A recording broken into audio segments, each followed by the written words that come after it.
All right, welcome back, family, to my channel. Excuse me. As you see, today's lesson is called The Laws and the Prophets in Order. I'm doing this lesson from my car. I'm in my car right now. So if you hear any noise in the background, please forgive me. Okay, so let's get into it. So the laws and the prophets. Okay. First, let's read Proverbs chapter 29, verse 18. It says this: where there is no vision, the people perish, but he that keepeth the law, happy is he. Now, why does it say this? Why does it say where there is no vision, the people perish, but he that keepeth the law, happy is he? What does the law have to do with vision? What does the law have to do with vision? The law, brothers and sisters, helps us see into the future. The law helps us understand the books of the prophets. And if you knew the laws, again, there's not 613 laws in the book. If you knew the laws, you will be able to pinpoint each law to a prophet. Every prophet prophesied concerning a law. Okay, you can find 6 of the laws in Leviticus chapter 7, verse 37 and 38. These 6 laws we're going to be discussing today with these 6 prophets. Okay, you have the law of the burnt offering. You can read about that law in the book of Hosea. The law of the meat offering, that was prophesied in the book of Joel. Law of the sin offering was prophesied in the book of Amos. Law of the trespass offering was prophesied in the book of Obadiah. Law of the peace offering prophesied in the book of Jonah. Law of consecrations in the book of Micah. I forgot to add the book of Micah to this study. Okay, forgot to add the book of Micah, and it's a reason why I did forget to put the book of Micah, because Micah is a very, very intricate book. But for this study, brothers and sisters, we're gonna look at a couple of these laws, and we're gonna see the prophecies concerning these laws. Okay, now remember, book of Hosea. These books are in order. Hosea comes before Joel. So Hosea first, then Joel, then Amos, then Obadiah, then Jonah, then Micah. These are the orders of the prophets. Okay? I didn't put Isaiah. I didn't put Jeremiah. I didn't put Ezekiel. I didn't put Daniel, because those 4, Jeremiah, Ezekiel, Isaiah, and Daniel, those 4, they have their prophecies are a little different, little more intricate than the rest of these prophets that I have here. But these prophets are in order, and these laws are in order, and each law corresponds to a prophet. Okay, so let's get into it. The law of burnt offering. Okay, book of Hosea. The book of Hosea is about the law of the burnt offering. Burning, in this sense, is a sexual term for one who is affected by a whore, aka Israel. The Lord in return burnt the land with a scorching sun and caused drought and famine. Okay, so the burnt offering, brothers and sisters, it's not about literal fire. It's not about literal fire, but it's the fire of the Lord's jealousy. Israel played the whore. Okay, look at what it says in Genesis chapter 38, verse 24.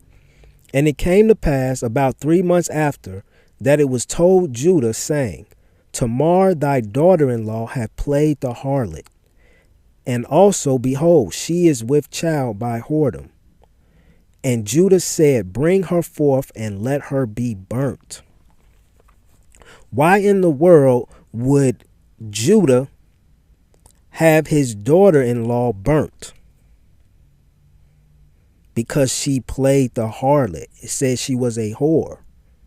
So the punishment for being a whore or harlot was that they would burn the female. Not actually burn them in a fire, but they would burn like a stick. Sometimes they would burn like a piece of rock. And then they would put that hot piece of rock or that hot piece of wood, they would put it on the skin of the person who played the whore. Okay, this is where, and it was all symbolism. This is where we get the phrase burning from.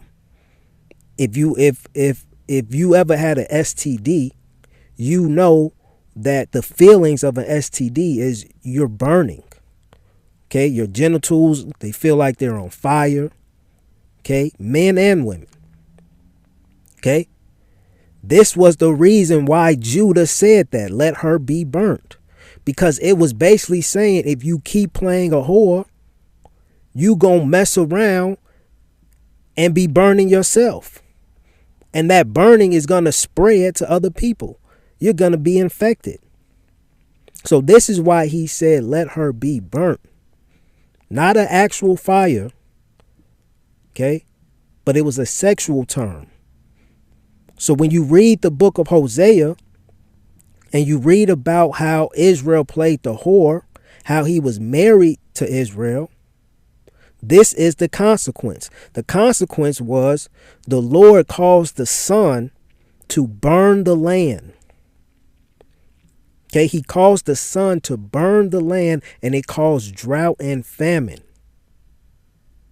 Okay, hopefully that makes sense. Think of the earth as Mother Earth. And because Israel played the whore by lending out all her resources to other nations. This is what's going on in Africa right now. Africa has lended out all of its resources. Every nation gets resources from Africa. Africa played the harlot. Africa played the whore. And because of that, God scorched Africa. And that's why it's so much famine and drought in Africa. Africa is not like here in America. Why not? The land is drought. It's full of drought and famine. The sun is scorching that piece of earth. Okay? That's Mother Earth paying for her punishment. Okay? Hopefully that makes sense, brothers and sisters. Africa lended out all its resources to other nations, and the other nations began to rule over Africa. Okay? Africa played the whore, brothers and sisters. And this was the punishment. Okay, let's keep going. And we're going to see about the drought and famine in this next slide. The book of Joel is about the law of the meat offering. Okay, the book of Joel is about the law of the meat offering. The meat, which is food, given unto Israel was eaten up by the palmer worm, the locust, the cankerworm, and the caterpillar, which represented Assyria, Babylon, Medes, and Persians. Okay, now if we read Joel chapter 1, verse 1 through 20, let's read this. It says, the word of the Lord that came to Joel, the son of Pethuel. Hear this, ye old men, and give ear, all ye inhabitants of the land. Has this happened? Has this been in your days, or even in the days of your fathers? Tell ye your children of it, and let your children tell their children, and their children another generation. That which the palmer worm have left, have the locust eaten. And that which the locust have left, have the cankerworm eaten. And that which the cankerworm have left, have the caterpillar eaten. Awake, ye drunkards, and weep, and howl all ye drinkers of wine, because of the new wine, for it is cut off from your mouth. So right here, brothers and sisters, you see these these what is the correct term? What do these insects, right? These bugs. What are these bugs doing? These bugs are eating up all your fruits, all your vegetables, right? It's eating up the tree leaves. It's eating up the bark. It's destroying your harvest. Okay? What happened in the literal sense also happened in the spiritual sense. So it was literal insects that ate up all the vegetation in the land of Israel. And then the Lord sent Assyria, Babylon, the Medes and the Persians, one after another. Okay? The palmer worm was Assyria. Then the locust came. That was Babylon. Then the cankerworm came. That was the Medes. And the caterpillar came. That was the Persians. They came one after another. And they began to eat up the harvest, eat up all the vegetation that Israel had in the land. They took over the land of Israel. The land of Israel had many fruit trees in the land. When these nations came, they took all of that. They took all the businesses, all the fruits, all the food, and it became theirs. Israel was no longer selling to other nations. They came and took over your land, and then they began to take your fruits and vegetables and now started trading and selling with the other nations. This is how they became prosperous. They became prosperous through the land of Israel. Okay, let's continue. Verse 6. For a nation is come up upon my land, strong and without number, whose teeth are the teeth of a lion, and he have the cheek teeth of a great lion. He have laid my vine waste and barked my fig tree. He have made it clean bare and cast it away. The branches thereof are made white. Lament like a virgin girded with sackcloth for the husband of her youth. The meat offering and the drink offering is cut off from the house of the Lord. The priests, the Lord's ministers, mourn. The field is wasted. The land mourneth, for the corn is wasted. The new wine is dried up. Excuse me. The oil languishes. Be ye ashamed, O ye husbandmen. Howl all ye vine dressers, for the wheat and for the barley, because the harvest of the field is perished. See, this is the food. The Lord took their food away from them. Okay. Verse 12, the vine is dried up and the fig tree languishes. The pomegranate tree, the palm tree also, and the apple tree, even all the trees of the field are withered, because joy is withered away from the sons of men. Gird yourselves and lament, ye priests. Howl, ye ministers of the altar. Come, lie all night in sackcloth, ye ministers of my God. For the meat offering and the drink offering is withholden from the house of your God. Sanctify ye a fast and call a solemn assembly. Gather the elders and all the inhabitants of the land into the house of the Lord your God, and cry unto the Lord. Now, notice here in verse 14, it says, sanctify ye a fast. You know why they said fast? Because all their food was going to waste. Think about it. If you own fruit trees, if you own fruits, herbs, vegetables, and all of a sudden the sun is scorching hot, the sun is causing drought, you're not getting any rain, right? Remember, Elijah was before Joel. Elijah caused a drought in the land. Remember that. It was a famine in the days of Elijah. So what happened? So now you have this famine. So now, because it's a famine, they're not getting a harvest. They're not producing any fruits. So what did they say? Fast. So they wouldn't eat up all the food that they had left. Right? fast because we only got a certain amount of food that's going to last us. So we can't be eating up all our food because we don't know when our next meal is going to come.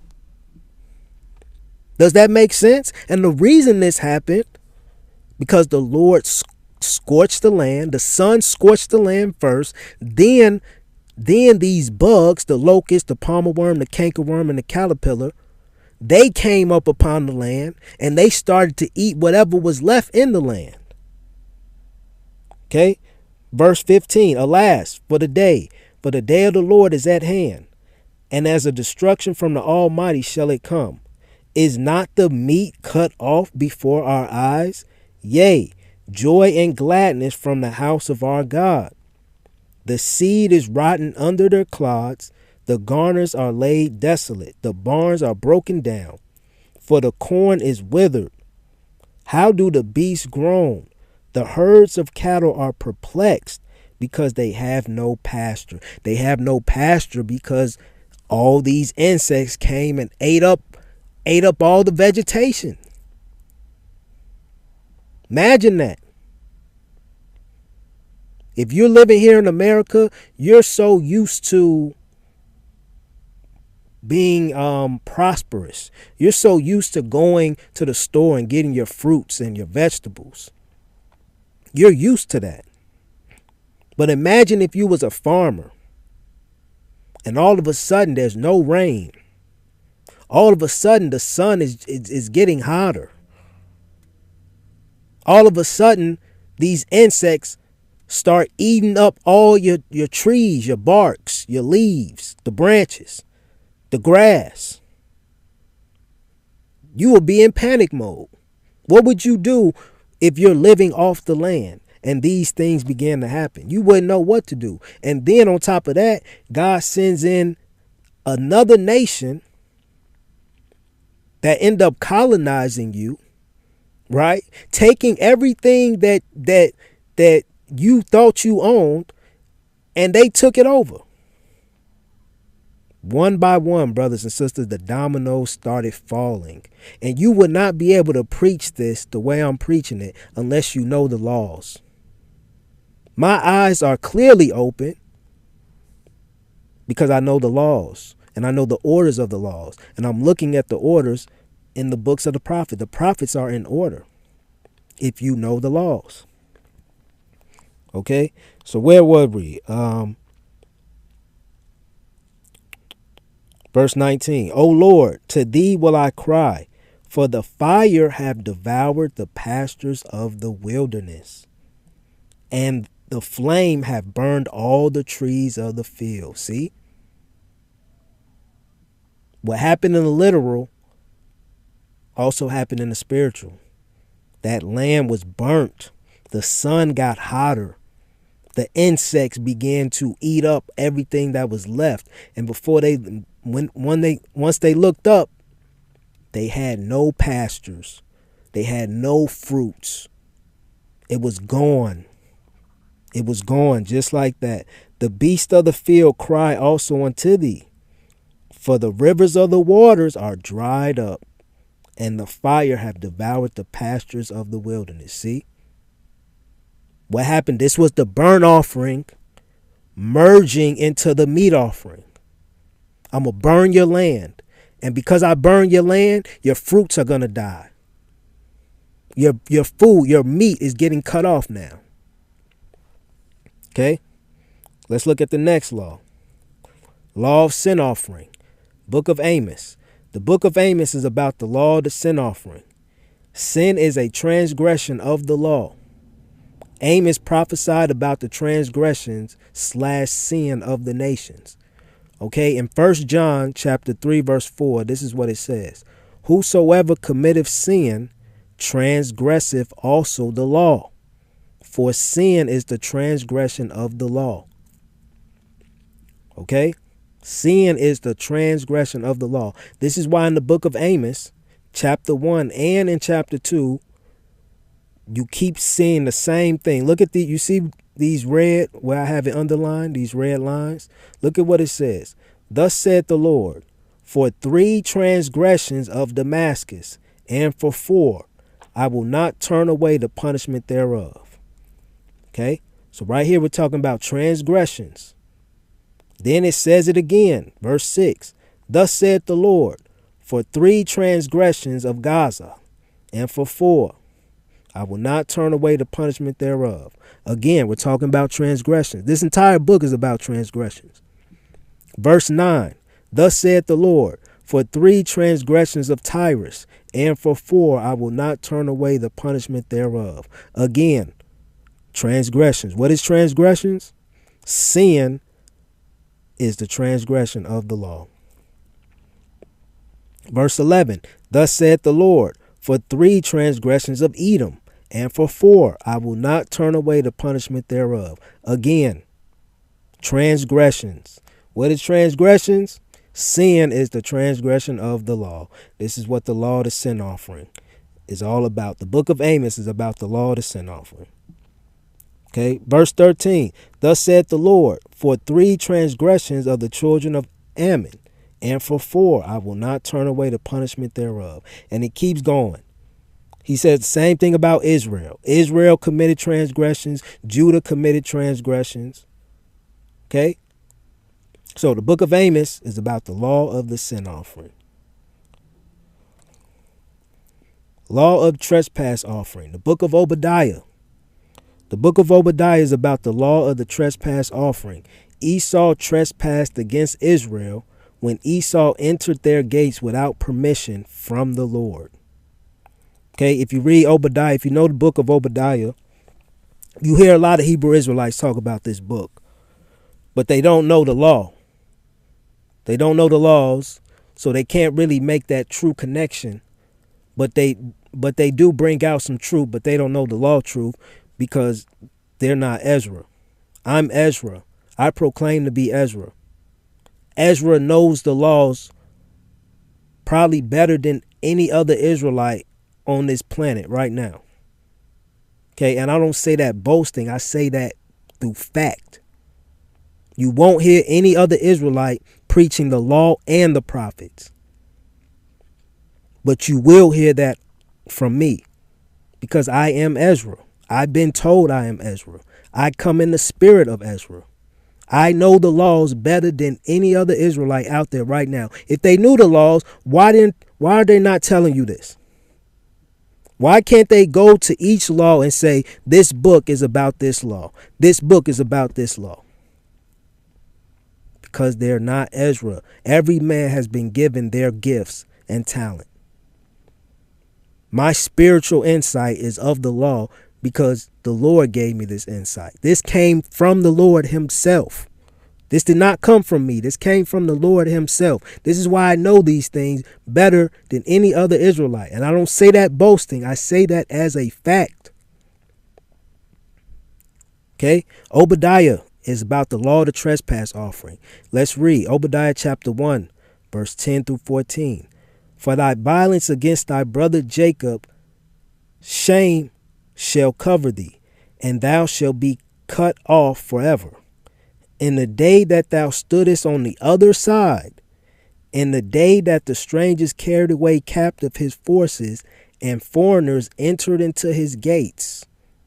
If you enter into a gate without permission, what is that called?